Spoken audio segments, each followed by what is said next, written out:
I am sitting in my classroom at the very end of the school year, and I thought it would be fun to share ways that I end my school year celebrating reading, helping kids be excited about reading, honoring the reading that we've done, and honoring them as the amazing humans that they are. And a lot of people have been asking about some of the different things that I do, so I thought, let's do it in one quick shot. Let's do all of these things that we do to celebrate book joy and book love.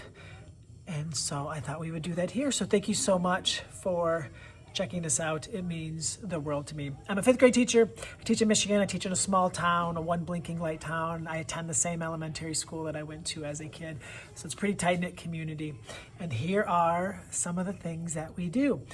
One of the things that we do is we create our list of our favorite picture books together as a class. So we've ended every single day, the entire school year, reading a book, a picture book.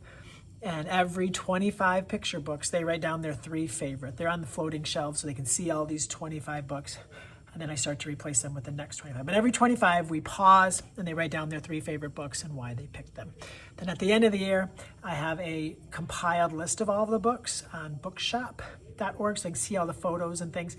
And I show them all of these different books, all of the books that we've read, and they're talking about them and they're having a lot of fun. And then they have to nominate their 5 favorite books of the year. And they know this is important because the very first week of the school year, I read them Vashti Harrison's Big. And inside the cover of it are signatures from every single one of my students from the previous year. Because each year, the kids have to pick a favorite book from our class. And that is a book that they will all sign. And then I promise that it will be a book that we read aloud to start the next school year. So they nominated their 5 books. From that list of nominations, I put it on a list. I wrote down the 10 most popular titles, and then they voted on their 5 favorite books from those most popular titles. And then we got down to 5 books. And with those 5 books, we read them the last 5 days of the school year. So on Monday, we read Spider in the Well. On Tuesday, we read The Rough Patch. On Wednesday, we read The 3 Billy Goats Gruff by Mac Barnett and John Clausen.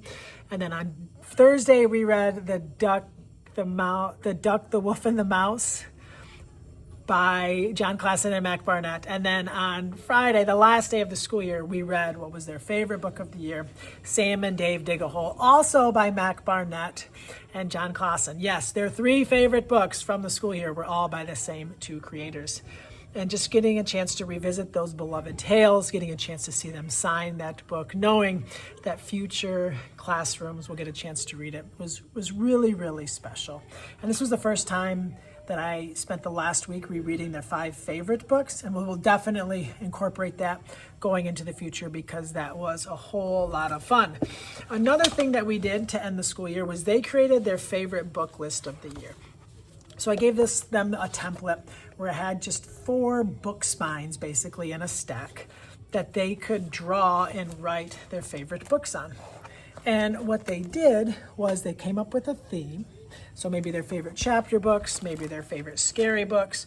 One kid did his favorite World War II books. Whatever list would just encapsulate what they wanted to share as a reader. And then they decorated these, they took it really seriously, and we made a book with all of their list, favorite survival books, just all kinds of different things. We made a book with all of their favorite books in a list, so then that's, over 100, around 100 book recommendations, which is really exciting. And we have 3 books from 3 years of doing this. So that's fun because the next year's class, they can see what the previous classes really loved, and that will springboard us into great reading at the beginning of next year. And then what we did when we had those lists is I gave them another sheet of paper with a brand new to-read list that they could take any books from their old to-read list, add them to that, kind of a fresh start.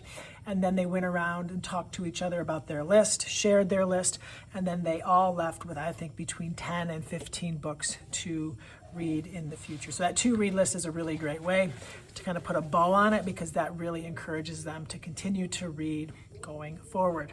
The very first day of the school year, a lot of these you can see really are like long games that I'm playing, but the very first day of the school year, I read them John Shue and Veronica Miller Jameson's This Is a School. And we talk about our hopes for the school year, our dreams for the school year, what makes a great school. And then on the very last day of the school year, when they walk in and they see those floating shelves where all of the books that we have been reading during the year are, those are cleared of those books. And sitting on it are 25 copies of This Is a School.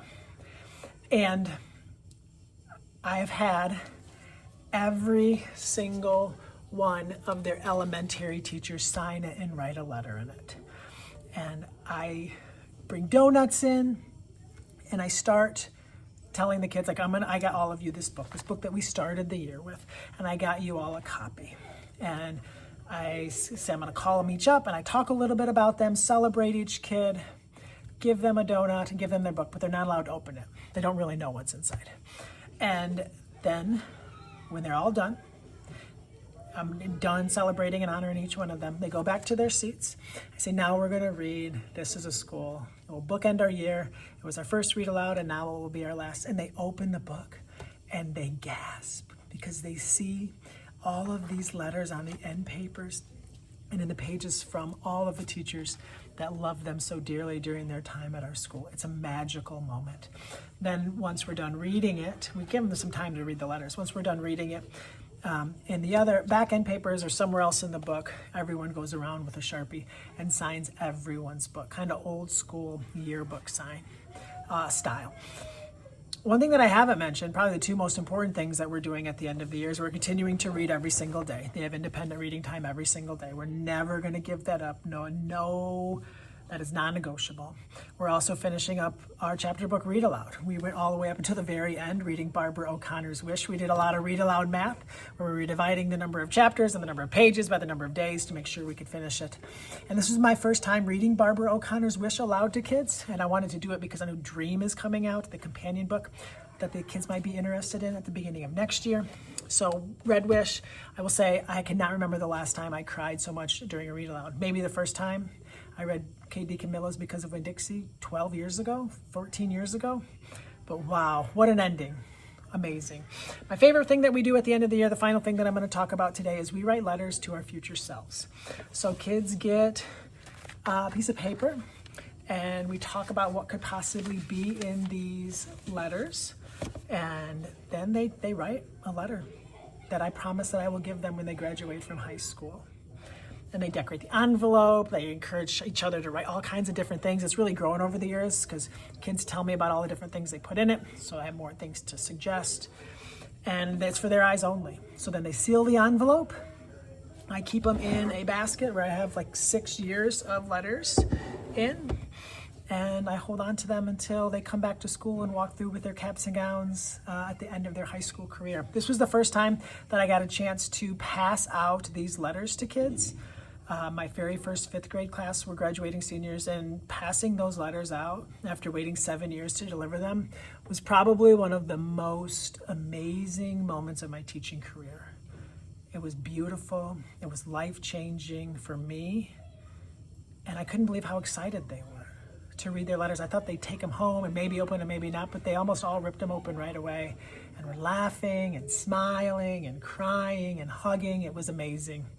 So whatever you do to end the school year, thank you for continuing to celebrate story. Thank you for caring about the reading lives of our kids. You know, all the things that we're doing is to help them to become independent. We do not want the reading to stop when that bell rings on the last day of the school year.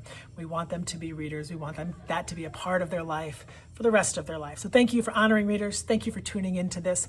It means the world to me. My name's Colby Sharp. I hope you have an awesome-tastic